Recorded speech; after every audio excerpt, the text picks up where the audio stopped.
Aujourd'hui, on va parler des blêmes parce que c'est un problème assez courant sur les chevaux. Ça peut être douloureux comme passer complètement à l'aveugle, mais souvent on ne sait pas trop ce que c'est.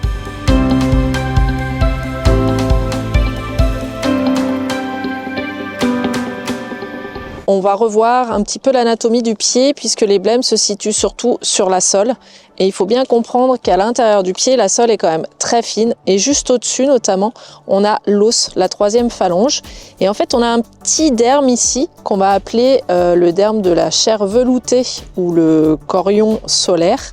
Et en fait, ce derme, il est coincé entre l'épaisseur de la sole et l'os. Et du coup, quand il va y avoir un contact assez violent sur la sole, à ce niveau-là, ça va venir pincer ce derme qui est quand même pas mal traversé par des vaisseaux sanguins parce qu'il y en a beaucoup à l'intérieur du pied et du coup ça provoque très facilement des hématomes. Ça va être assez simple. On commence par faire un bon nettoyage au cure-pied à la brosse métallique et on peut voir apparaître, surtout sur les pieds blancs, des petites taches rouges au niveau de la sole. Sur les pieds noirs, il peut y en avoir aussi, mais malheureusement avec la pigmentation, on les voit moins facilement. Ensuite, on a un cheval qui peut présenter une légère gêne, ou pas du tout, ou une très grosse boiterie. À ce moment-là, on fait référence au vétérinaire ou au maréchal qui va venir avec cet outil qui s'appelle une pince à sonder pour pouvoir vraiment localiser sur le pied à l'aide de pressions très précises là où la douleur existe. Alors, comment les blêmes se produisent? C'est assez simple. Il suffit qu'il y ait un coup assez violent sur la sole, notamment si le cheval marche à vive allure, trot ou galop sur un caillou assez pointu et de petite taille pour que ça forme un hématome. Ça peut être aussi un fer qui va être mal ajusté, qui va venir comprimer un petit peu la sole. Alors, notamment ici dans le coin des barres, mais ça peut être aussi ici en pince, qui va venir comprimer la sole un petit peu trop souvent et dans le temps, ça peut amener des blêmes.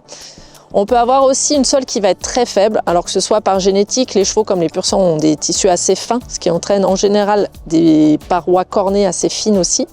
Ça peut être aussi un pied qui est en mauvais état, du coup la sole va être très fine, des pieds très humides, donc une sole qui va être peu épaisse et très souple et qui ne va pas venir protéger le chorion qui est à l'intérieur.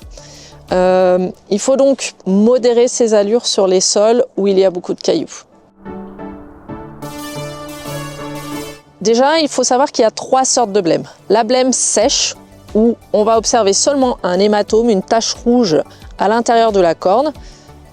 Celui-ci ne présente pas de gêne en général pour le cheval. Sur une blême sèche, on ne va pas avoir vraiment de traitement parce que le cheval n'est pas vraiment gêné. Des fois, il suffit d'une journée de repos ou deux et on n'a plus aucune trace de boiterie ou de gêne. L'excédent de sang qui est emprisonné dans la corne, qui est l'hématome, va s'exfolier avec la pousse de la corne dans le temps et avec les parages. La deuxième sorte de blême va être la blême humide. Elle présente un peu d'exsudation de liquide à l'intérieur, qui soit un petit peu rougeâtre ou jaunâtre, soit du sérum, soit un petit peu du sang, soit les deux mélangés. Elle peut être douloureuse chez le cheval. On va donc, si besoin, venir gratter légèrement la sole pour ouvrir cette blême, cet hématome, et venir soulager le cheval. Si besoin, on peut protéger le pied à l'aide soit d'une mousse, soit d'un fer qui va dévier. Imaginons qu'on ait une blême ici, on peut faire un fer qui va venir dévier sans mettre d'appui sur cette zone-là pour venir soulager le cheval.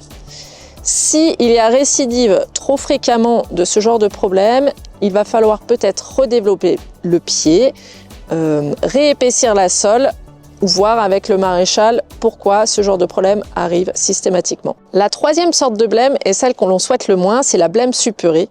En fait, l'hématome est tellement important au niveau de la sole qu'il va créer du liquide. Il va vraiment y avoir un écoulement qui va venir mettre une grosse pression sous la troisième phalange, entre la sole et la troisième phalange. À ce moment-là, le vétérinaire et le maréchal, l'un ou l'autre, interviennent pour venir percer en fait cette poche qui peut aussi former du gaz. Bien entendu, il va y avoir un pansement pour maintenir cet endroit stérile. Le cheval, en général, est boiteux quelques jours et puis après, ça repart dans le mieux.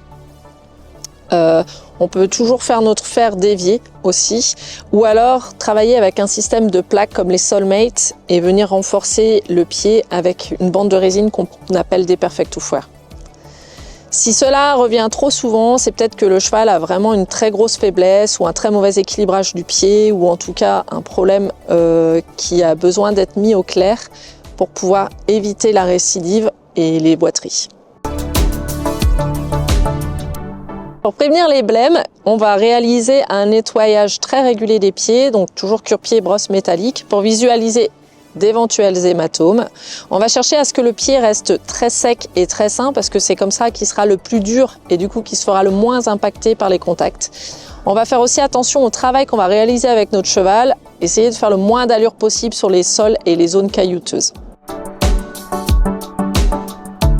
Il arrive parfois que la blême tourne à l'abcès. Dans ce cas-là, il y a une boiterie assez forte et il est intéressant de mettre en place une couverture bactérienne et par l'extérieur du pied, mais aussi parfois par voie interne. Cela sera à voir avec votre vétérinaire. Des pansements pour garder le pied bien au sec et surtout bien sain sont conseillés. Et toujours notre protection pour enlever l'appui sur la zone douloureuse du pied du cheval. Pour conclure, la blême peut être quelque chose de complètement bénin, comme quelque chose qui va vous enquiquiner un petit peu la vie quelques jours, en tout cas votre cheval. Parfois ça passe complètement inaperçu, donc ne vous inquiétez pas, mais c'est quand même bien de faire un bon nettoyage et de suivre l'état des pieds de votre cheval régulièrement pour les éviter le plus possible.